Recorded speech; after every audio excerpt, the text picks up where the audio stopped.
Boom! What's up, baby? Welcome to another episode with Kini and Nana. Kini and Nana driving down the road. It is episode 27. 27. And it's Monday the, I don't know what the 13th. The 13th. And, September. Yep, 13th of September, sorry. You might want to finish the day. So Monday the 13th of September 2021. Yep. And we are on school holidays. Mrs. Bender and Mrs. Jannike is watching this now. And We've been on school holidays since last week. Yeah. Tough, man, tough. To all the parents out there trying to be the teacher, mummy, daddy, working at home. It's tough, man. It's tough. Especially when you have like two young ones. Like, it's been alright, but I mean, like, it's just so time consuming, you know? It's not just that, it's having the other kids that you have, your other kids. My other kids. Yeah, your other kids, having them, you know, it's just... It's just a lot going on, you know? All good in the hood. Hope everyone's doing well. Hope you're enjoying our content, guys. We're coming out to you guys every single week, right? Yep. Putting that content out. Make sure you give us a thumbs up. Make sure you share our content. You know, I think if you get about 100 million views, you make about $100,000. Is it? Yeah. So we've got a long way to go, but do we really have like YouTube goals with like views and subscribers? Not really, eh? Nah, we're just putting out content. We're going to be doing this for the next 10 years. You know, we'll figure that out later. This is our investment. We're building equity on YouTube. We're buying land. That's what it is. Anyways. All right. So today's episode, we wanted to chit chat about this challenge that I'm on, and it's called. Wait. What? You gotta introduce it right, man. Come on, like. You gotta introduce. Let me introduce it. All right. Introduce it. So, welcome, ladies and gentlemen.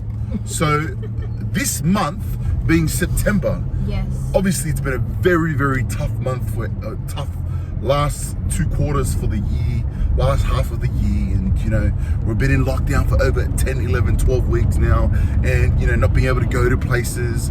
You know, there's a lot of struggles being a mummy and a daddy at home, and you know, you tend to be around your children all the time and stress is high. You tend to you forget about yourself. The hairdressers are closed.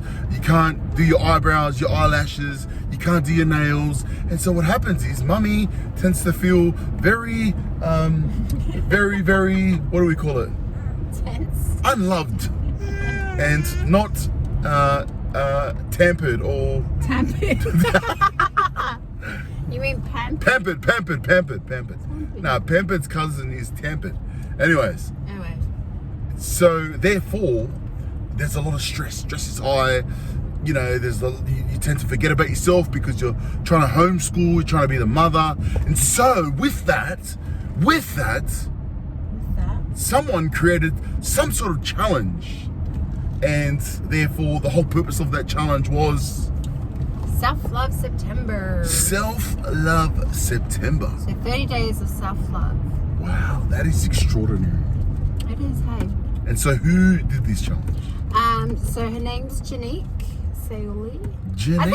Did we mention this last week? I think we did. Jannike. I think Jannique's awesome. She's the bomb that comes. So she reached out to me and asked me if I wanted to jump on board with the 30 days of self-love challenge for the month of September, and I said yay. So just the question, is that self-love for you or love for us, our family?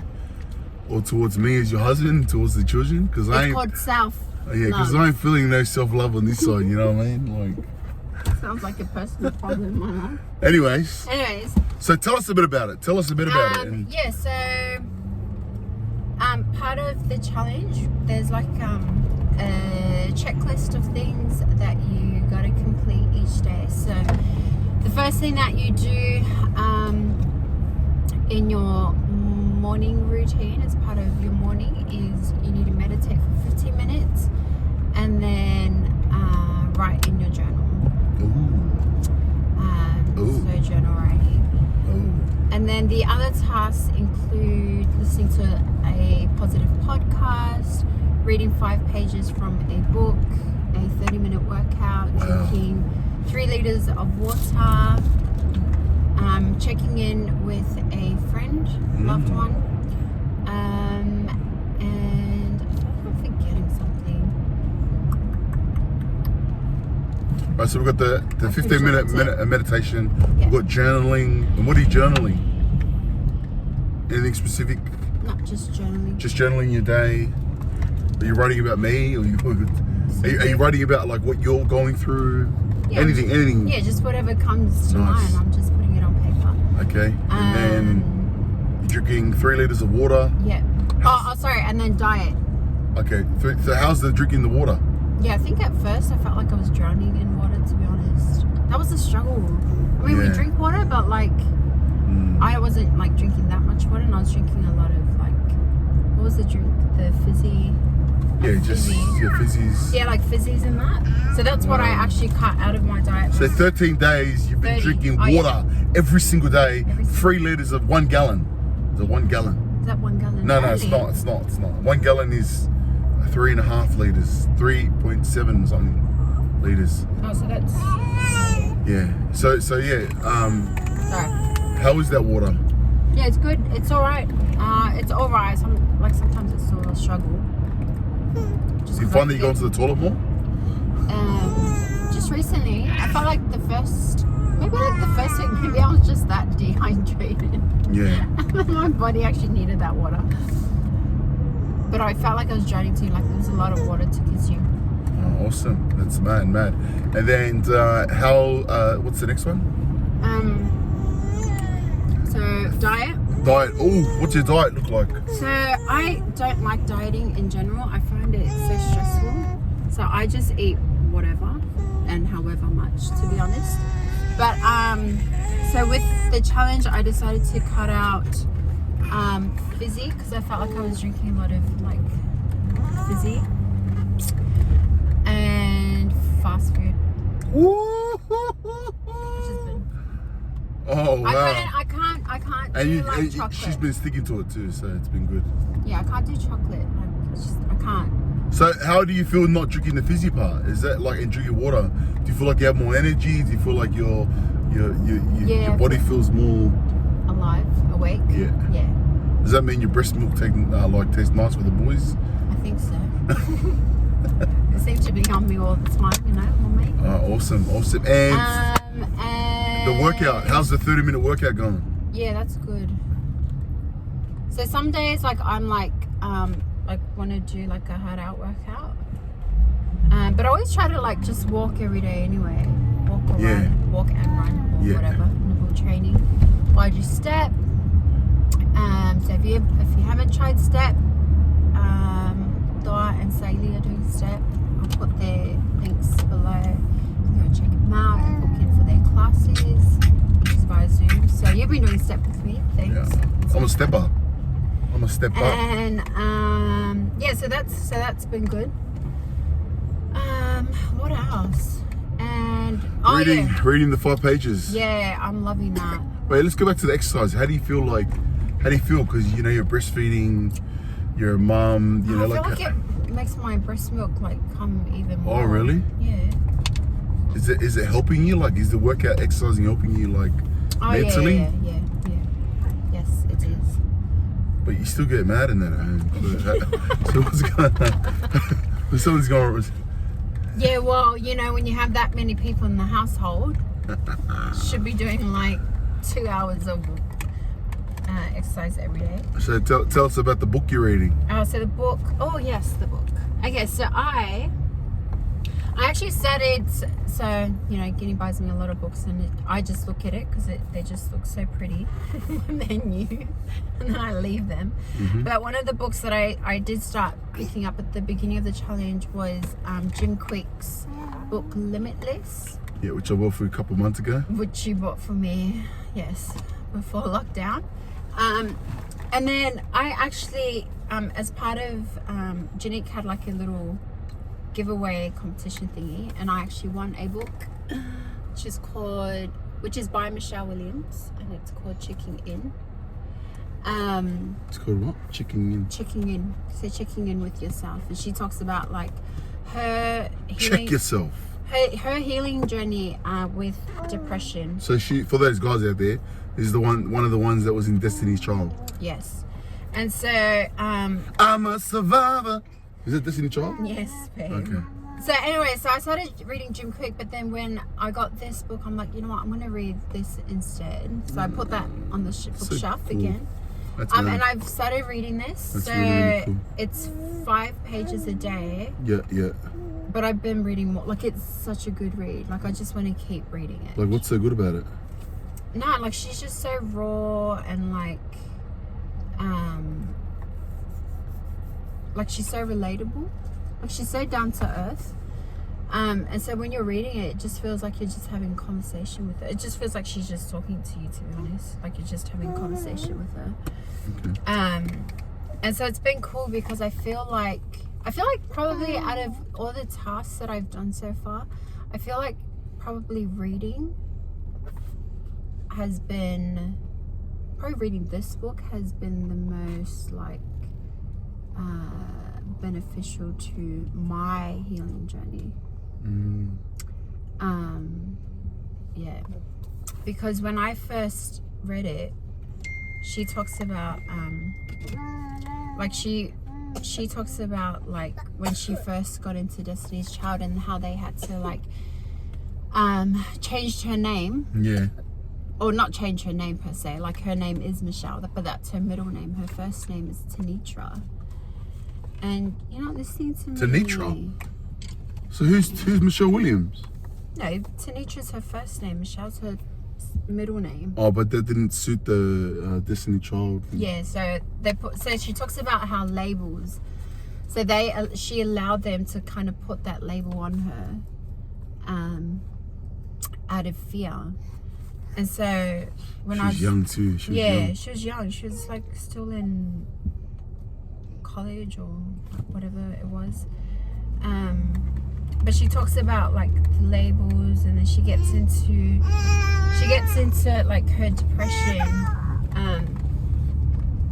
Anyways, backtrack. So labels, and I just started asking myself, like, what are the labels that I've put on myself? Do you know what I mean? Yeah. That are false. Oh, I like it. Yeah, that are false. So like, what are some of the labels, guys, that you have unconsciously, or that people have put on you that are false? Can you think of any? Or maybe reframe the question: what are some of the labels that you put on yourself? Yeah, or put on yourself. Yeah. Because that's what self-healing is, isn't it? You're trying to, you recognize you're brought up a certain way, you do things a certain way, you've labeled yourself a certain way, therefore. Yeah. Like, for example,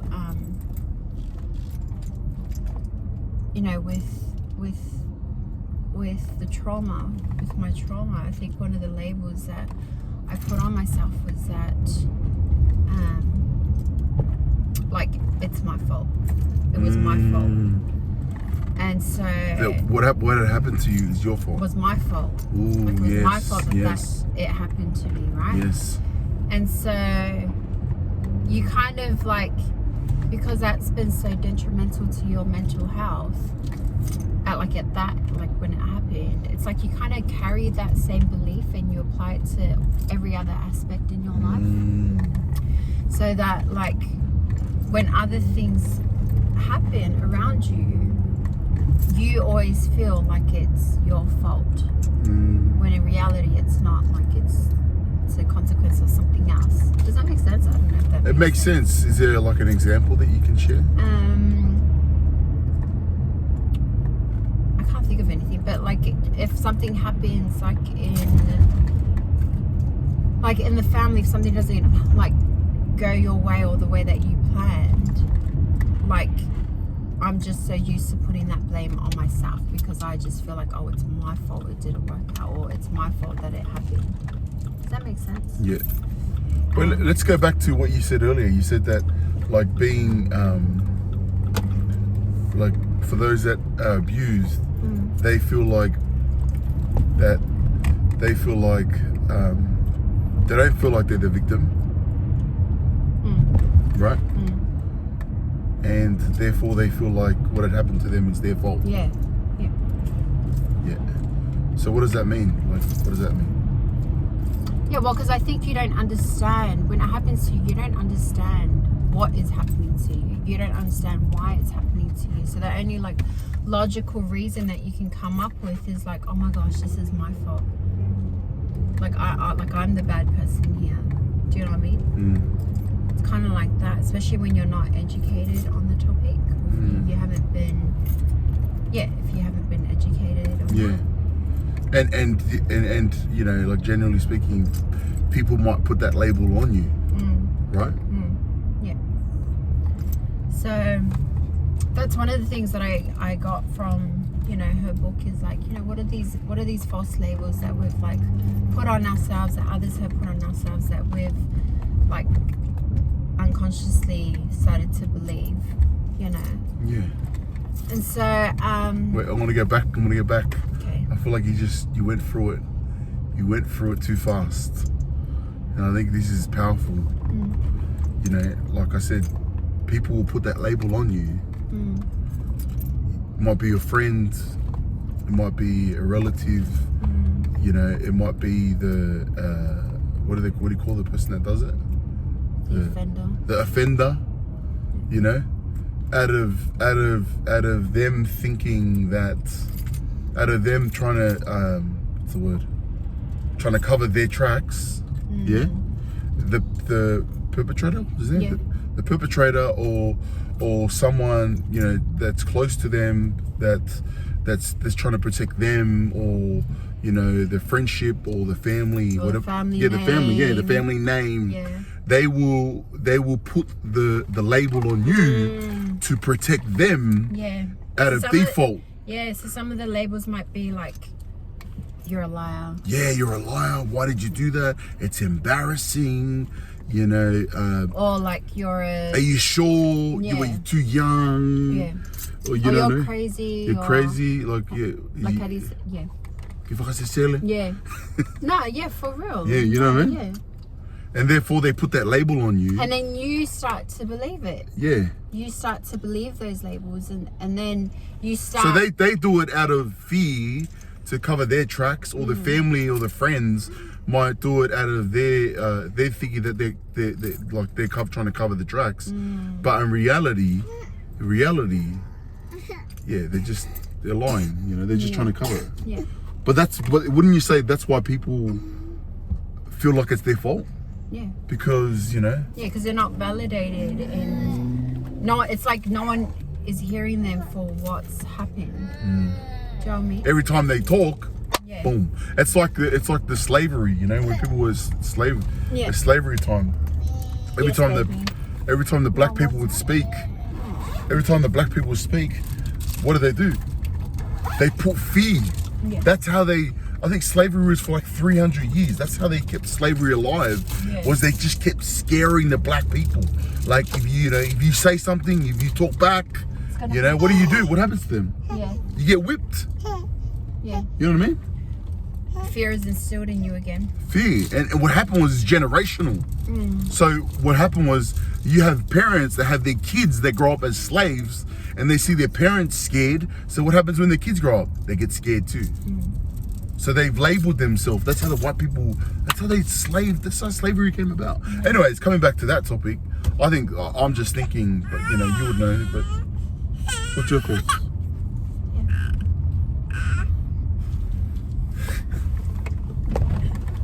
Why are you laughing? You laugh makes me laugh. I feel like I'm just pushing the boundary a little bit, you know?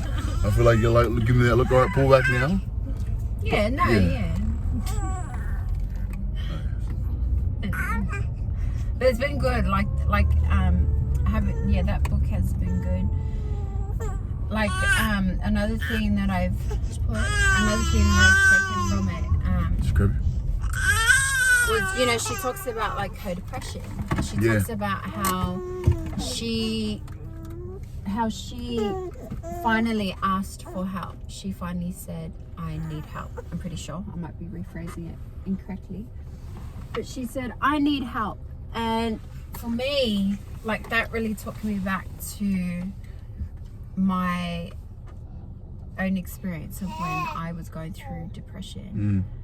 And I read back on a blog that I wrote and that I published publicly. About then I was just reading it, and like as I was reading, I was like, far out, man.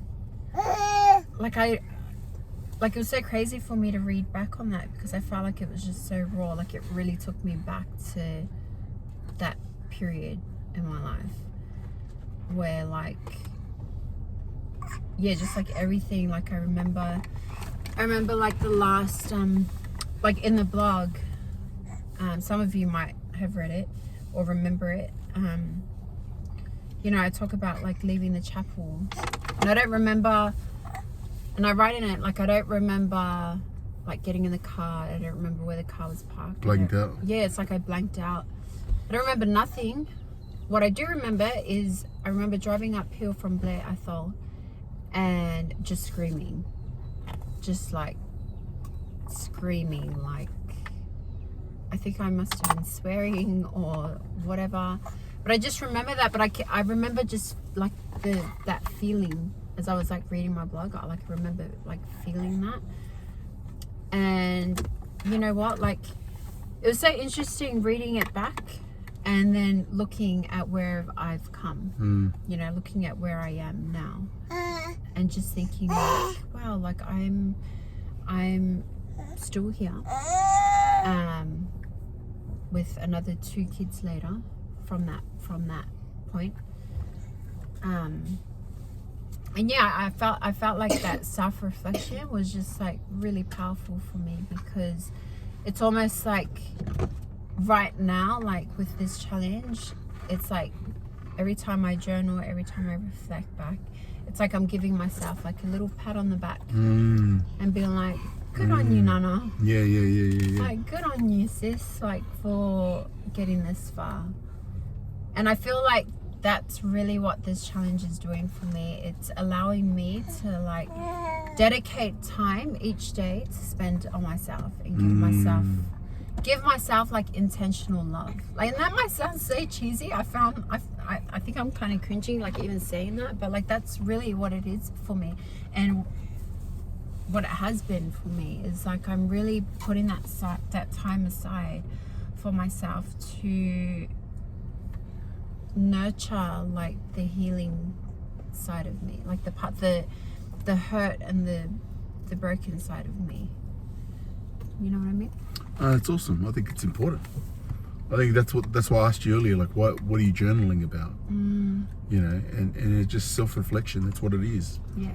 I think that's, you know, that's why we're forgetful people, you know? Yeah. We forget. Yeah. And that's why I was grateful when I read back on my blog. So that was last week. When I read back on it, I was grateful that I had written that, you know? And I think, like I'm already on like a 100-day challenge of journal writing. So like I'm already like halfway of that. So, like the challenge has just given me more accountability to like push through with that. But yeah, I'm just grateful that I wrote that before, because it's allowed me to reflect. So if you haven't, or if you don't do journal writing, guys, do it now. Do it now. Your future self will thank you for it. But yeah, so those are some of the things of. Oh, that's awesome. I think there's a lot of lessons there. Yeah. You know, just to take care of yourself. That's the thing. Just take care of yourself. Shout out to Jannike. Thanks, Jannike. What's the crew? What's your thing? What's their thing name? The group. Oh, September Love Challenge. Just 30 days of self-love. Oh, okay. No, awesome. High five. I'm proud of you. Maybe we could do 15 days, like at the end of the month. Yeah. Do another one with this, and then like really see what are the lessons that you've learned and how you're progressing. Mm-hmm. All right. Sounds good. See you guys. Bye, guys.